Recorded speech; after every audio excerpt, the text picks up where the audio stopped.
नमस्ते छात्रों, मैं हूँ चेतन राणे सर। इस वीडियो में आपका स्वागत। छात्रों, आज का वीडियो ज़रा प्यार से बोलना किस प्रकार सीखा जाता है इस पर, मतलब ज़रा प्यार से बोलना सीख लीजिए। ये कविता आज हम देखने वाले हैं। ये कविता है 8वीं कक्षा हिंदी और कविता 6ठी।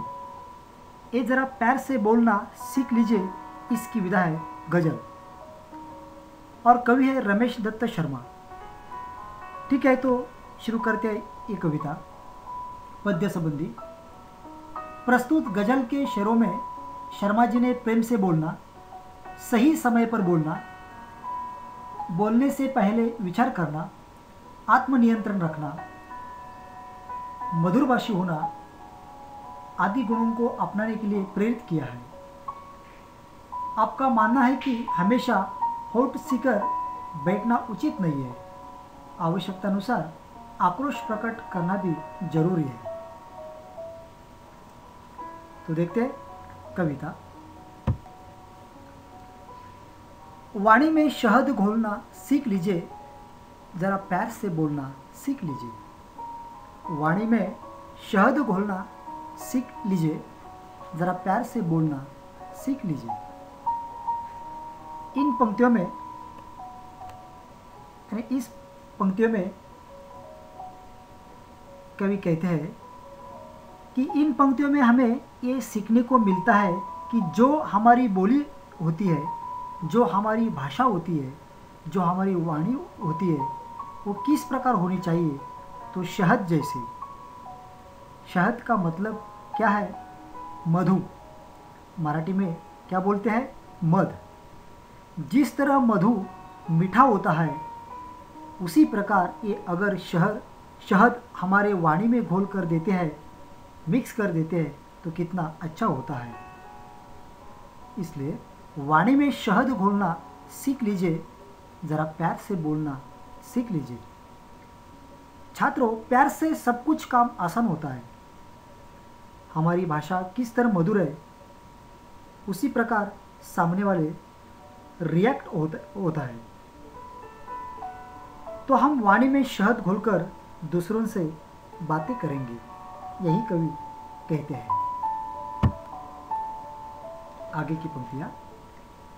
चुप रहने के यारों बड़े फायदे हैं, जुबा वक्त पर खोलना सीख लीजिए। चुप रहने के यारों बड़े फायदे हैं, जुबा वक्त पर खोलना सीख लीजिए।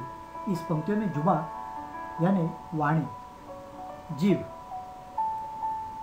तो इस पंक्तियों का भावार्थ हम देखते हैं। कवि कहते हैं, प्यार से सब कुछ काम आसान होता है। अभी यहाँ चुप रहने के फायदे कवि ने बताई है। हमेशा बोलना है, यही बात नहीं है। चुप रहने से बड़े बड़े फायदे होते हैं, लेकिन चुप रहना यही बात नहीं है। कभी कभी ऐसा समय आता है, हमारी जुबा है वह खोलना ही चाहिए। चुप रहना फायदे है, लेकिन हमेशा चुप रहना फायदे नहीं है। तो समय पर कभी कभी मुंह खोलना चाहिए, यही कवि इस पंक्ति में बताते हैं।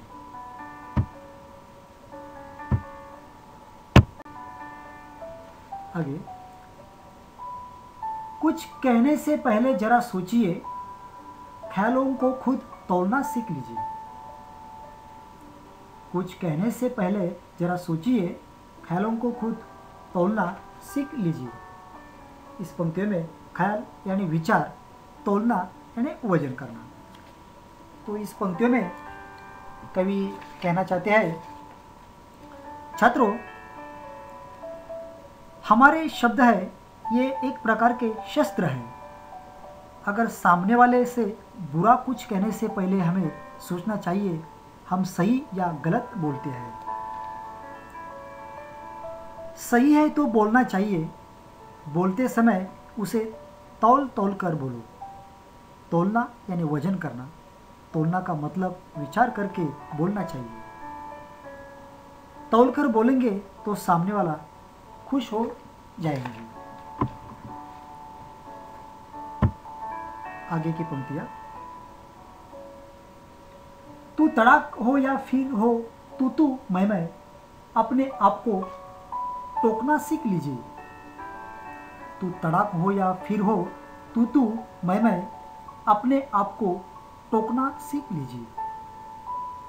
तड़ाक इस शब्द का अर्थ है क्रोध, टोकना यानी रोकना, रोकिए। तो इन पंक्तियों का भावार्थ हम देखते हैं। यही बातचीत के दौरान वैचारिक मतभेद हो, दूसरों पर आरोप प्रत्यारोप की स्थिति उत्पन्न हो, तो अपने आप को टोक कर चुप रहना सीखो। चुप रहना सीखो। किसी बात को लेकर आदमी क्रोधित हो रहा है, समाज में ऐसी बातें होती रहती है। आज चारों तरफ तू मैं होता ही है। तो इस समय में हमें क्या करना चाहिए? ऐसे समय में अपने आप को टोकना यानी रोकना सीख लीजिए, ऐसे कवि कहते हैं। आगे,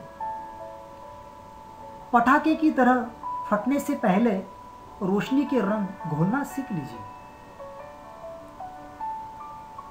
पटाखे की तरह फटने से पहले रोशनी के रंग घोलना सीख लीजिए। यानी पटाखे यानी गुस्सा, रोशनी के संग यानी सही राह दिखाना। तो इन पंक्तियों का भावार्थ हम देखते हैं। किसी भी परिस्थिति में दूसरे पर क्रोध में फटे पड़ने के स्थान पर प्यार का प्रकाश फैलाना कहीं उचित है, क्योंकि क्रोध की प्रतिक्रिया में क्रोध ही मिलेगा और बात हाथ से निकल जाएगी। यही कवि इस पंक्तियों से कहते हैं। आगे, कटु वचन तो सदा बोते हैं काटे, मीठी बोली के गुल रोकना सीख लीजिए। कटु वचन तो सदा बोते हैं काटे, मीठी बोली के गुल रोकना सीख लीजिए। इसमें कटु यानी कड़वा, वचन यानी बोल बातें, और गुल मीठी बोली के गुल, गुल यानी फूल, रोपना सीख लीजिए। रोपना यानी लगाना। तो कवि कहते हैं, कटु वचनों से कांटे ही मिलते हैं। कटु वचन ऐसे बीज है जिनके फलस्वरूप कांटों रूपी फसल ही मिलती है। अतः कटु वचनों का त्याग करके मीठी बोली रूपी फूल के पौधे लगाओ, ऐसे कवि इन पंक्तियों से कहते हैं। आगे, बात बेबात को ही चुभने लगे तो बदलकर उसे मोड़ना सीख लीजिए। बात बेबात को ही चुभने लगे तो बदलकर उसे मोड़ना सीख लीजिए। बात बेबात यानी बिना बात, बिया बात के कारण न होते हुए, यानी मोड़ना यानी भूल जाना। तो कवि कहते हैं, यदि बात करते करते कोई ऐसा प्रसंग आ जाए कि किसी की बात आपको या आपकी बात दूसरों को चुभने लगे, तो बात को प्यार के मोड़ पर लाना सीखो, ताकि वातावरण की कटुता दूर हो जाए। पर साथ ही इस बात का भी ध्यान रखना चाहिए कि हमें अनुचित बात पर होठ सीकर यानी चुप भी नहीं बैठना चाहिए, ऐसे कवि रमेश दत्त शर्मा जी कहते हैं। आखिरी पंक्तियां, ये किसने कहा होठ सीकर के बैठो, ये किसने कहा होठ सीकर के बैठो, जरूरत पे मुंह खोलना सीख लीजिए।